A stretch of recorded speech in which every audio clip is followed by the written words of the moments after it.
What's up, everybody? Welcome to another Locked On NBA Insider Report. I'm Daniella Bruce alongside our NBA Insider, Antonio Daniels. Antonio, unfortunately, we have some more bad news out of the NBA. A couple more games have been postponed due to COVID-19, and it's spreading through some of these NBA teams. What is your initial reaction to some of the postponements that we've been seeing?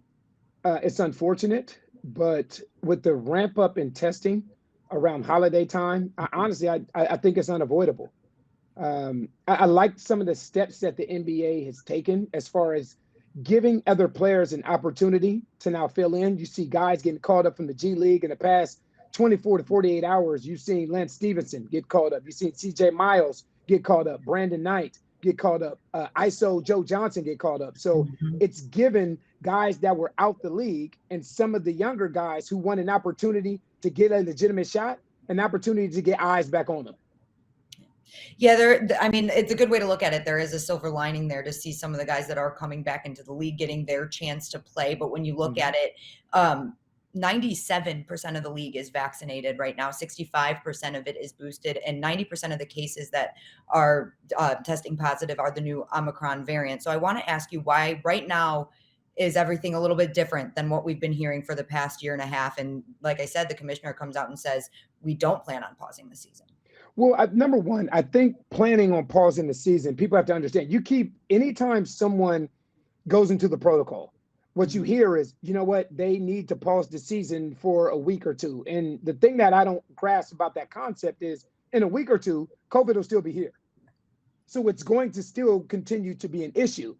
I think the difference between where we sit now in December than where we were all the way back when the season was suspended almost 2 years ago in March was the knowledge.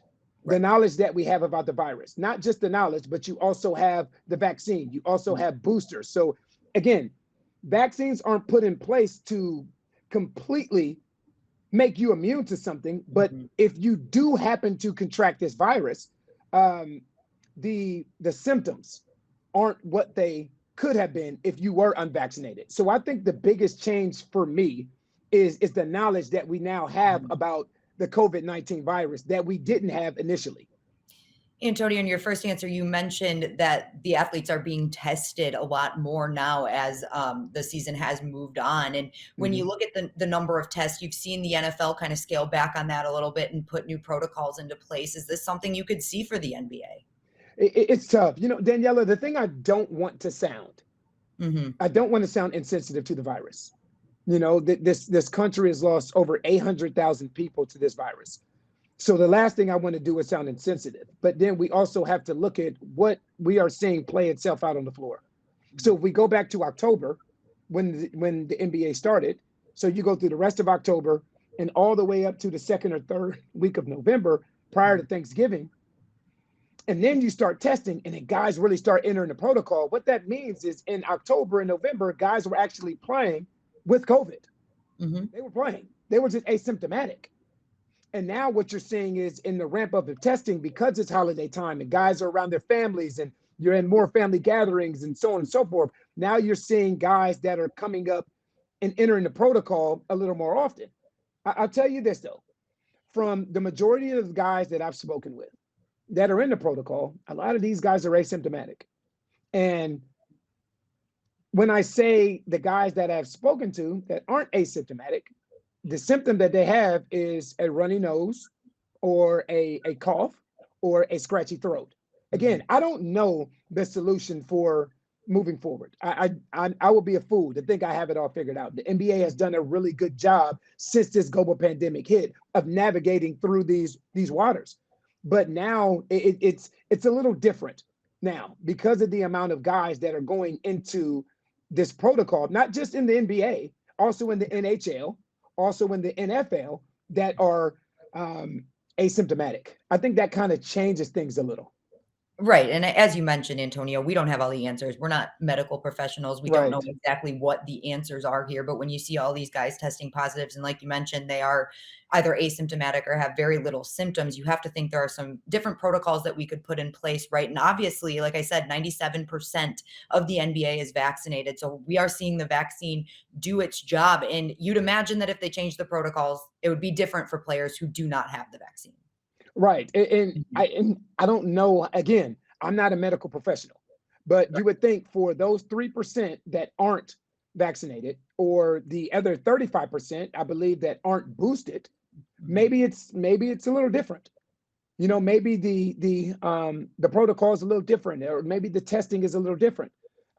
Or for anyone that's symptomatic. Mhm. If you come into the practice facility and and this something that you do, like, you will tell your trainer, you know what, I'm not feeling right today.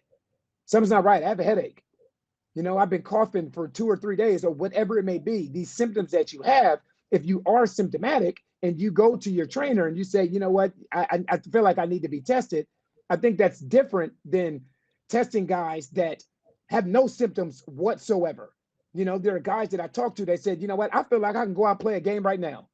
I'm Mhm. basically at home feeling 100% healthy. I have a small runny nose or a small cough or whatever it may be. Again, Daniela, the last thing I want to be or sound is insensitive to this virus. I get it. And I completely understand how it hits everybody different. But I Mhm. think when guys and women are asymptomatic, I think there needs to be a different approach to that moving forward, possibly. And Antonio, like you said, the NBA has done a great job so far, in part with their medical professionals, to make sure that they're handling the best way that they can. So I think they will continue to do that moving forward. And we hope that the NBA can get back up and running. All teams can get playing again. But more importantly, we hope everybody has a happy and safe holiday season. Antonio, that includes you. Thank you so much for taking the time to join us today. Thanks for having me, Daniela. And everybody else who wants to hear more about all of this news and everything else going on in the NBA, make sure you tune in to Locked On Now NBA, or your favorite team's local Locked On podcast.